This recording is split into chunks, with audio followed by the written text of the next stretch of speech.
Chicago. All right. Welcome back to another episode of Bleducation. I'm Brandon, and I'm wearing a gray hoodie. And Yay. I'm Mia, and I'm wearing a gray sweater. I don't know why we had to. Okay. Yeah. You just wanted it to be like me. It's okay. Just admit it. Whatever. But I am excited. I don't know if you've ever seen the episode of Victorious where she does like her sister does the one man show, and she's like Chicago. That's all that's going through my head right now. Is that Victorious? Is that where Ariana Grande? Yes, before red she was hair. famous? Yeah. Okay. And Sam. Yeah. Sam. And then they got their own show. Okay. Well, Sam was iCarly, and then they got a show together. So okay. Got it. Now the point of this, but we're Bleducation, where All we teach you about people you should know, or teach you more about people you already know about. There we go. Right. That's the tagline. Right, cool. So, what are we talking about today? One of my favorite nerd things. Okay. It is the National Black Political Convention. I was about to say politician. I had to stop myself. They had a convention. Yes, it was a political convention. So it's also known as the Black Agenda because they actually create a Black Agenda there, which I think was actually it's one of my favorite parts about this whole story because I think it's incredibly cool that they just called it the Black Agenda. Interesting. Yeah. I like that play on words. Yeah, I love it. I think it's great. So this is in the 70s, so specifically 1972. Yeah. They're basically going to take a weekend. Yeah, we're heavy in the Black Power movement at this point. Okay. But they're basically going to take a weekend and come together and kind of sit down and iron out and figure out what we need to do to kind of progress Black people. So for today, I'm just going to kind of walk y'all through, and then we're going to take on a political discussion and figure out, what is the issue with Black politics, okay? So this is 1972, specifically March 10th through the 12th, and we're going to see, again, them come together. It's going to be at Westside High School in Gary, Indiana. Ooh. I have no idea why it's in Gary, Indiana, to be completely honest with you. But it's going to be a combination of Republicans, Democrats, nationalists, socialists, independents, people that are part of the Black Panther Party, just a bunch of different people. Whoa. Yeah. But they're all Black people. They're all Black people. So there were Black Republicans and Democrats at that time too? Yep. Okay, there's always some of them. But, the beautiful part of this story is that they were all able to come together. We will see a few trials and tribulations, getting to the end result. But not a few years after Dr. Martin Luther King was shot. Yes, actually, we're going to see the passing of MLK and Malcolm X before this happens. And actually, their widows will be in attendance of the political convention. Yeah, there are a lot of big name people. And actually, one of my favorite fun facts about this is that obviously Black people coming together. So people were like, oh my God, we will kill all y'all. We'll bomb it. We'll bomb this convention, et cetera, et cetera. And they actually had a really, really hard time actually even getting anybody to agree to host it, which is one of the reasons that they ended up in Gary, Indiana. I'm sure Gary's the hood, isn't it? Yeah, Gary's the hood. If you don't know, that's where Michael Jackson's originally from. It's the hood for sure. So I guess they had to. So they actually had a difficult time finding that, but again, because of the bomb threats and things, they actually ended up needing actually a security detail. And guess who was their sergeant at arms? Who? Tell me. Muhammad Ali. Oh, that makes sense. Yeah, doesn't it make when I was reading it, I was like, wow, that makes so much sense. But it was Muhammad Ali. He was a sergeant at arms, and so he dealt with any security issues. Sergeant at arms because he said that. I like that too. I was like, he had them hands on. Okay. I was gonna say sergeant because he was like, fuck the Vietnam War. Oh yeah. And so I like that he got his sergeant title. I really want to do an episode on him because he's actually one of my idols because of his response to the Vietnam War. Okay. He's like, yeah, actually, fuck y'all. I'm not going to fight in your stupid ass war. I mean, why would I fight for a country literally that's racist to me? He was like, me? Couldn't be. Okay. But again, so originally this convention is going to host like 10,000 people, y'all, like no cap. And about 3,000 of them are actually going to be delegates. So if you don't know what a delegate is, it's just somebody that's a representative. Yeah, a representative that's picked to represent the people, right? So no actual specifics on like who these particular delegates were. But I do know that some people in attendance were people such as Bobby Seale, Shirley Chisholm showed up. And this is at the time that she's actually, right, she was doing her presidential campaign. So shout out to her. Just a bunch of different people. We have Farrakhan that's there. And then, like I said, we do have the widows of Malcolm X and MLK at that time. So, and what's her name? Betty. Yeah, Betty. Shabazz, right? Shabazz. That is such a I don't know why I really like that. It's a beautiful name. Yeah. Shabazz. It's jazzy, but it's also like if you need to be like Miss Shabazz. Okay. Yeah, she didn't play. Like you could just tell like she ain't play. All right. So, but again, all these people in attendance. It's a super, super huge event. They got this big old security detail. But the overall goal of this thing was to sit down and come together and talk about what we needed to do to progress the Black race. My favorite thing about this is the fact that they decide that we do not want to have political alliances. Like, we know that at this point in time, the thing that is really hurting us is saying wearing these identities like, oh, I'm a Democrat, oh, I'm a Republican, oh, I'm this, I'm that. That's what's hurting the Black community. So what we want to do is to sit down, figure out the issues within the Black community, figure out how we're going to address them, and then find somebody that meets those needs. So instead of saying, oh, I'm a Democrat, I'm gonna just go with whoever this Democrat vote is, what I'm going to do is every election, I'm going to sit back, reflect on what I need and what my community needs, and vote in that best interest. It doesn't matter if they're Republican, Democrat, Independent, none of that matters to me. It's all about how do I make sure my people are good. So they're trying to unify the Black community that was just unified during segregation, but became disunified because of integration, which is occurring really during this time as well, right? Yeah. Okay, I just wanted to make sure I was caught up. Clarification. Absolutely. Okay.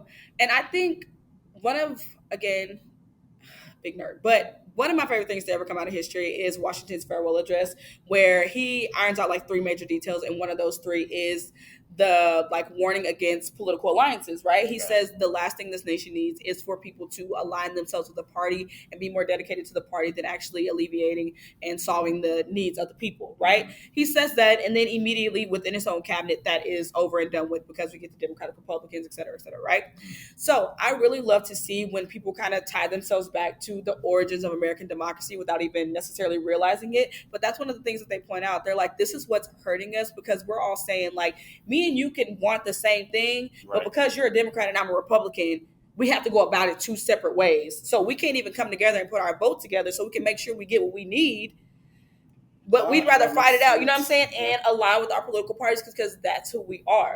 That's how Abraham Lincoln won his election. Yeah, because you see what the South didn't vote for him, but like people couldn't get together, affiliated, and it split the vote, and that's how he won. And that was one of their big points here. They were saying, our vote is always split, and so in turn, we don't ever actually have anybody that officially represents us or the needs of our people. Got it. So what they do at this convention is they actually come up with what we call the National Black Agenda, which I want that on a T-shirt. So somebody make it happen. Yeah. I'm sure it's somewhere. I feel like. But I want it to be like official, and also I want to take a second to shout out the Black Pass website. I use them for a lot of things, like specifically in my classroom and just for like knowledge that I want, but they do like digital archives of a lot of things, and they actually have a digital archive of the National Black Agenda. For the most part, you do have to pay to actually read most of it, like it's an actual book now. But they do have snips of the primary document that you can go and look at. So if we can like link that in the show notes or something. But it's the blackpass.com. And again, they have a bunch of, they have like a little setup of timeline, like a Black timeline. They have where you can just go look up different events. It's really, really dope. But I got a lot of information for this particular episode from there. So shout out to them. But they come up with the Black Agenda. And first and foremost, obviously, we're talking about politics. So the first thing that they say is that we need a cohesive Black vote, right? We need to decide, like, you could be a Democrat, I could be a Republican, but we need to come together and say, we're voting for this one person, period. Right, regardless of political affiliation. Regardless, this is who I'm voting for. Right, because, duh. And then they say we need to identify and nominate a Black candidate that supports these ideas. And this is going to be because one of their major things is they want to see more Black representation. On down the line, that's going to be one of their big points. They want to actually see Black people represented in Congress, right? Because at this particular time, we maybe have, the 70s, maybe 5. And I feel like that's stretching it. But they're like, we want to see people like us in Congress, and we wanted to match the population of the people. That was very specific. So not just seeing a few of us, we wanted to match the population of Black people at this particular time. So that's another thing. They also start urging Black men to pull their Social Security.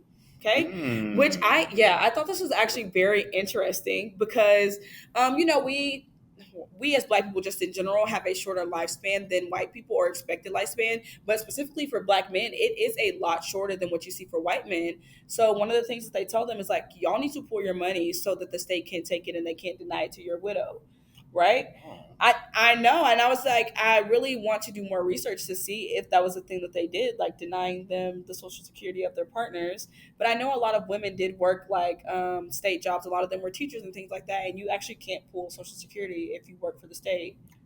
Yeah, I didn't know that either. It's like if you work for a school district or things like that, you can't pull Social Security.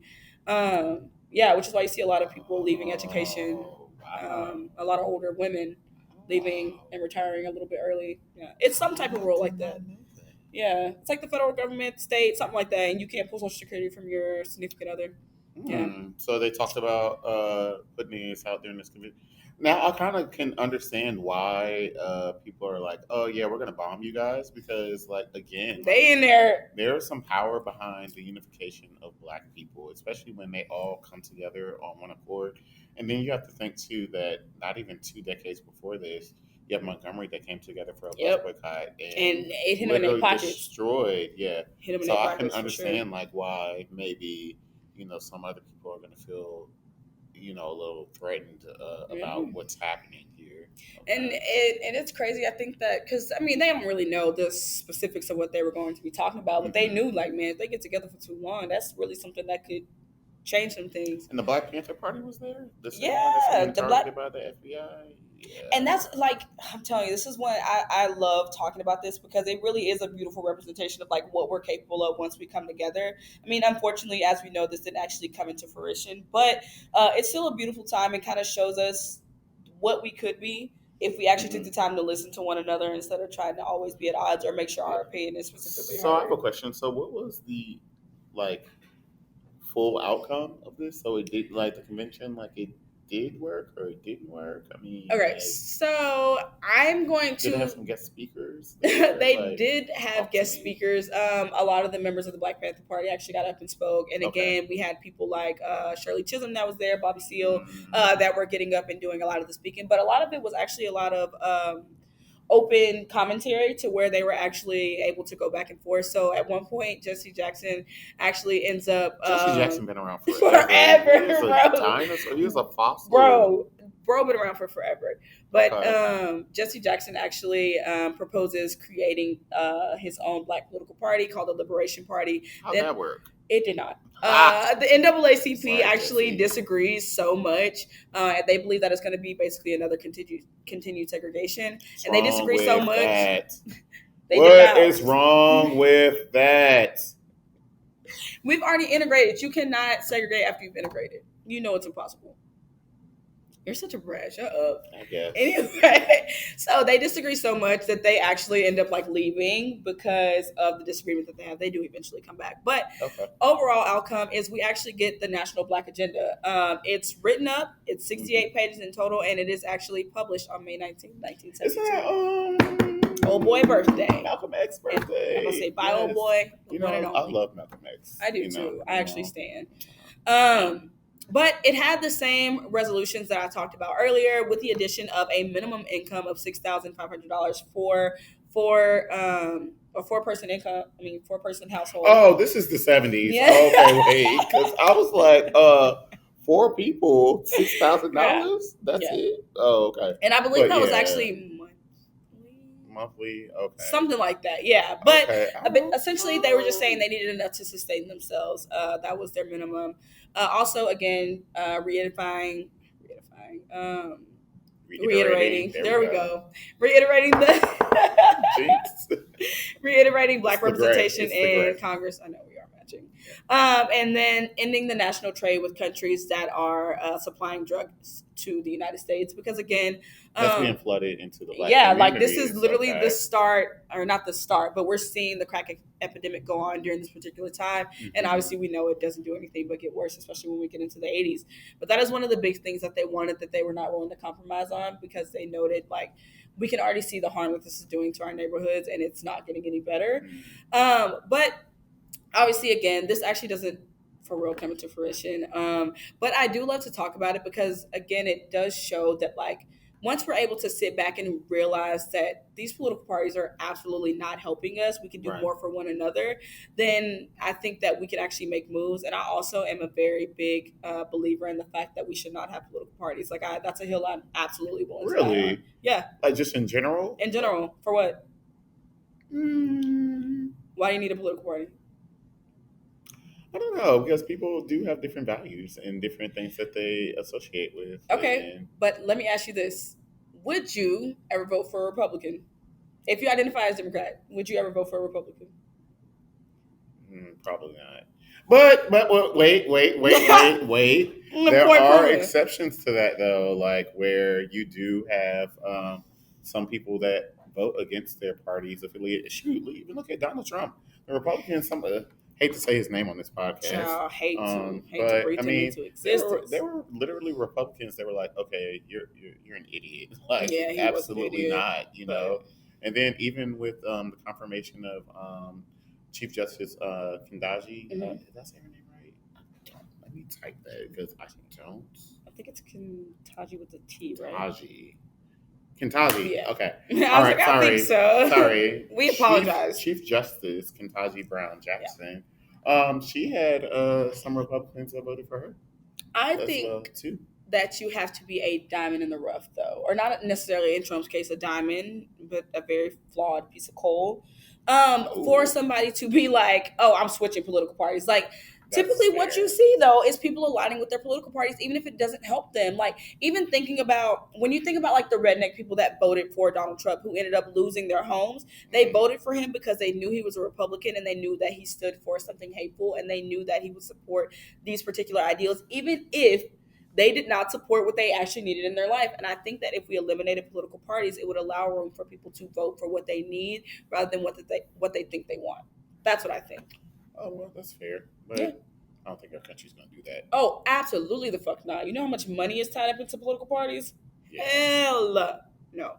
Yep, so that's quite unfortunate. It's wishful thinking. Yeah, wishful thinking. Because, again, I really do hate them. Like, I cannot express enough. It would be nice if they had, like, another convention, like present day. Yeah. I'd go. Would you go? I would absolutely go. I don't know who would put it together. We don't really. Do we really have like an MLK? No.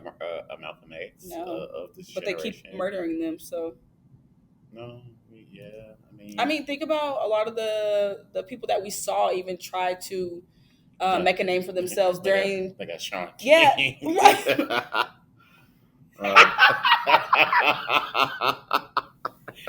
Why would you say that? Why would you say you're so fucking annoying? But yeah, we don't really have visible political leaders, and that's not to say people are not out there doing the work. I just think, as far as like a natural what's the civil rights attorney's name? What's his name? Is it Ben Crump? Or is that the wrong one? That's the wrong one. Oh no, Ben Crump is the one that's like he doesn't like white people. He spoke at my graduation, ironically, when I graduated from Texas Southern University. So Ben Crump is the problematic one. What's the name of the civil rights attorney that's like always like he's always like taking like the civil rights attorney famous. Let's see. No. That didn't do what we wanted. Yeah, no. Ben Crump. He spoke at my graduation. Is he problematic? He is incredibly problematic. He feels a type of way about typical Black names. So, like, I think the name that he used as an example was like Shaniqua. Yeah, right. And yeah, it was a lot. I don't remember a lot because I blocked it out. And also, it was very hot outside when I graduated. But yeah, he is pretty popular, unfortunately. I do think that he is a bad person, though. So. Okay. Yeah, Ben Crump. Yeah. Okay. So he's the one that he was the lawyer for George Floyd's family. Oh, that is true. Okay, yeah, you're right. Okay, but he again don't agree. Okay. And also, I feel like he's where the money resides. Okay, got it. Okay, I just wanted to make sure that I was talking about the right person. Okay, cool. I guess I was just thinking of him being a bad person. Okay, so, no, that's fair enough. That's fair. I mean, it's cool. Alrighty. Well. That's going to end another one. This episode, all right, where I learned about this convention that seemed pretty cool, groovy, if you will, because it was the 70s. All right. I like that. No, that was very black exploitation. Did I say that right? What's happening in the 70s? We need to do an episode about that too. Yeah, we can definitely do that. Actually, ooh, yeah, that'd be fun. Brown sugar and all of that. Ooh, can we wear like a little afros that day?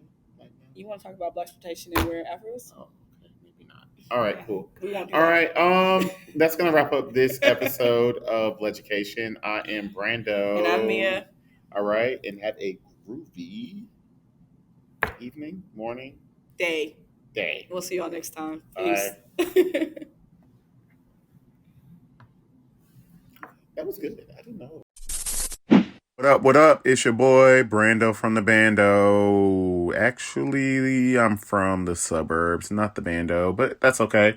I'm here to say thanks for watching the Polaris Network on YouTube. For exclusive shows and premium content, subscribe to the Polaris Network on YouTube right now. Seriously, what are you doing? Go subscribe.